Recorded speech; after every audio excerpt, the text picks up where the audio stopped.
This is a lecture from Open Tuition. For the free slides that go with this podcast, please visit opentuition.com. The importance of ethics.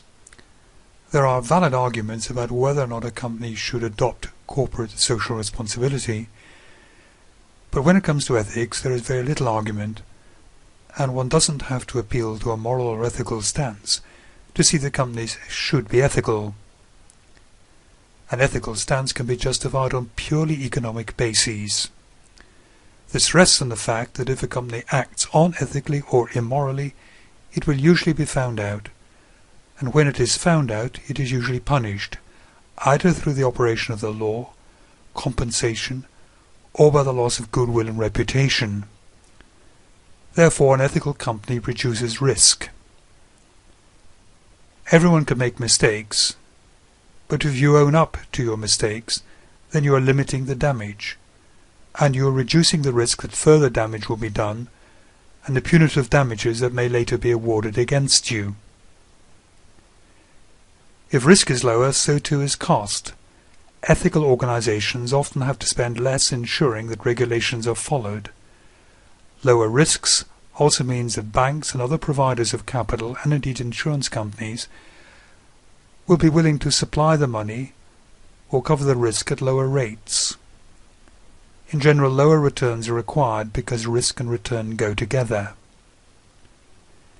If your reputation is good, you are more likely to find good, willing partners with whom you can cooperate, perhaps to form joint ventures, or perhaps just to be satisfied customers. A good reputation will tend to attract better employees.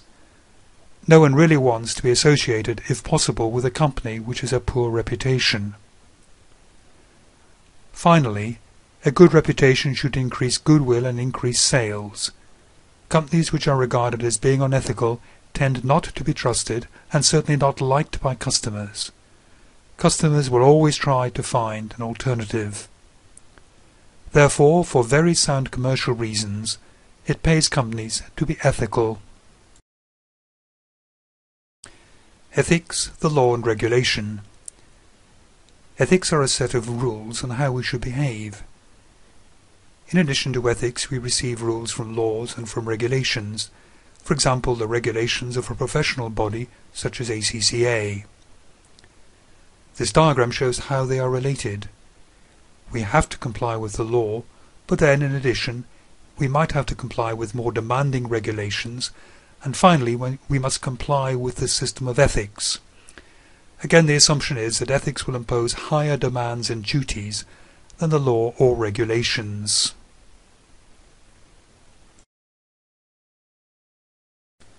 Ethical principles. Ethical principles can be approached either by consequentialism or through duty, which is sometimes called the deontological approach. Consequentialism looks at the consequences of an action. For example, utilitarianism, a form of consequentialism, says that an ethical stance is to ensure that the greatest good is done for the greatest number. This might sound attractive and logical, but could, for example, be used to justify killing someone and using their body parts to save many other people. So the approach of, say, one person dies to save 6 others is unlikely to be acceptable to most of us. The other approach is duty, or deontological approach. Here it says behavior should be based upon absolute moral values, and we have a duty to follow these values, or codes. Relativist or absolute. Under the idea of relativism, there are many acceptable ethical standpoints. Ethics are relative. This provides some flexibility and more tolerance, but might lead to too little guidance as to what is acceptable, and an anything-goes approach could arise. However, this approach is capable of providing some level of tolerance and cooperation towards those with different values. The other approach is absolutism. Here, behavior should be based upon absolute moral values. But what is their source? Although the followers of a given code have a sure basis for their ethics, perhaps the main danger is that of serious conflict between followers of different ethical codes. Here are some examples of ethical problems that can face managers.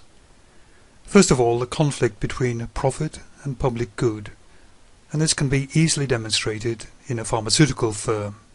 Pharmaceuticals are expensive to develop, and companies need profit to encourage this development work. However, what approach should be taken to providing medicine to people who cannot afford to buy it at a price which yields profit? The company could withhold medicines unless they get the full selling price, but that of course does raise certain ethical dilemmas. Secondly, profit versus health and safety. For example, new aircraft and indeed new drugs are tested very extensively, but at some point a line is drawn, testing stops and the products are launched.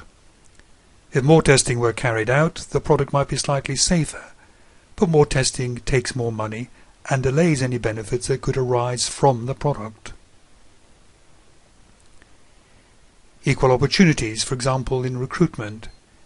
Increasingly laws, and certainly within the EU, laws are intervening in matters of employment to reduce the likelihood of racial, sex, religious, sexual orientation or age discrimination.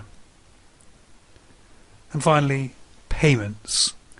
And here we have 4 degrees of payment: extortion, bribery, grease money and gifts. Extortion is obtaining money or advantage by violence, intimidation or blackmail, and most people have no difficulty in accepting that extortion is wrong. Bribery is money given to bring about an illegal or dishonest act, and again most people will regard that as being unethical. Difficulties begin to creep in the next 2.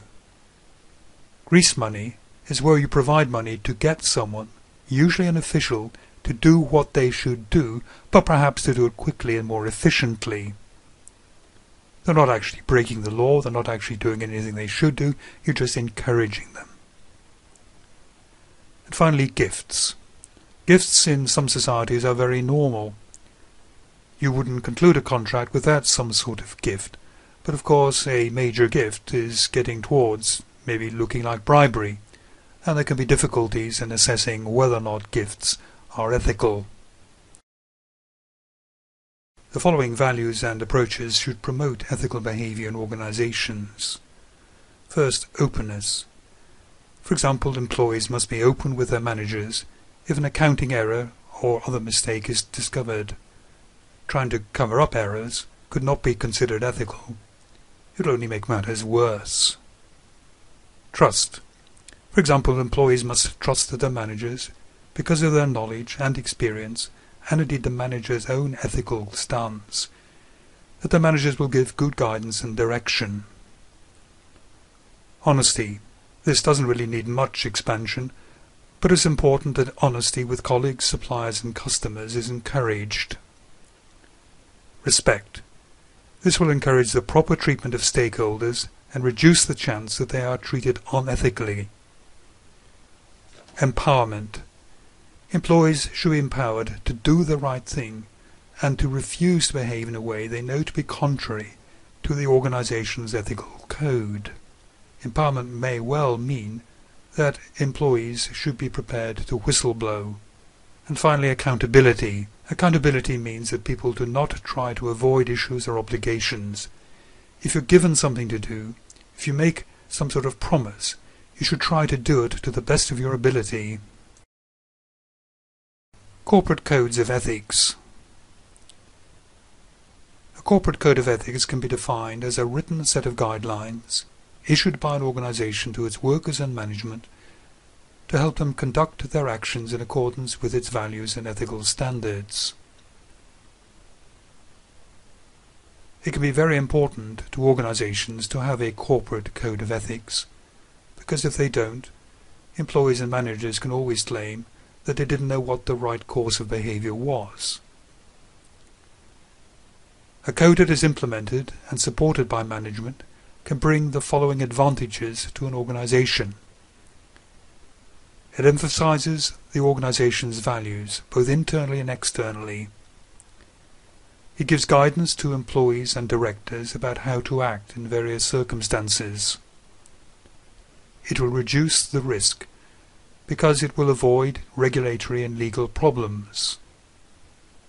And finally, it will be good for public relations and for the company's reputation.